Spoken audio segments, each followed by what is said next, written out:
আসসালামু আলাইকুম ওয়া রাহমাতুল্লাহি ওয়া বারাকাতুহু।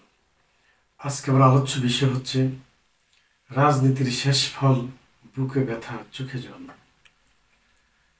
বর্তমান প্রেক্ষাপটে আমরা যে দেখেছি তিন যুগ, আমাদের এই দুই যুগ, এই এই দুই যুগই যা দেখেছি আর কি, তাতে দেখে মনে হয়েছে যে রাজনীতি করে সবাই সফল হয় না, ব্যবসা করে সবাই সফল হয় না, চাকরি করে সবাই সফল হয় না।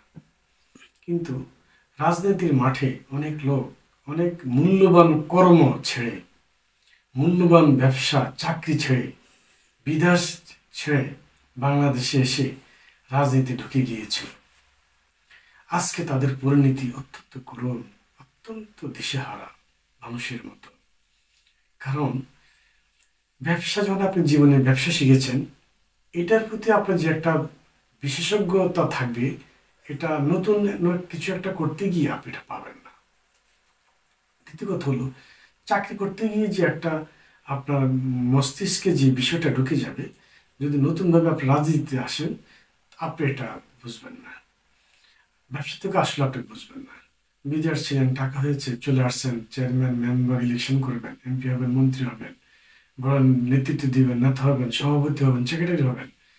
দেখেন, এটা আপনি সফল হবেন না। কারণ সব কিছুরই জীবনে শুরু থেকেই একটা কথা আছে, যৌবনে দেও রাষ্ট্রিকা।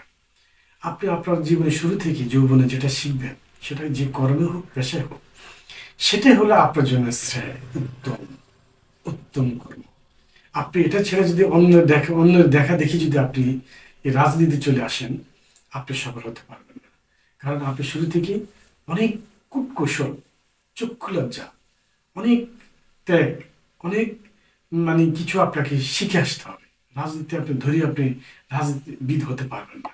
রাজনীতিবিদ হতে হলে আপনাকে কিন্তু স্টুডেন্ট লাইফ থেকে আপনাকে রাজনীতি শিখতে হবে, রাজনীতি করতে হবে। রাজনীতির মাধ্যমে দেশের সেবা করবেন, মানব সেবা করবেন, নিজের সেবা করবেন। কিন্তু সেটা অন্য পেশা থেকে এসে করবেন না, তাহলে একটা পর্যায়ে এসে ধরা পড়ে যাবেন, বিপদে পড়ে যাবেন। এই জন্য যারাই এই কাজটা করেছে, তাদের কিন্তু শেষ ফল এটাই হয়েছে যে বুকে ব্যথা চোখে জল।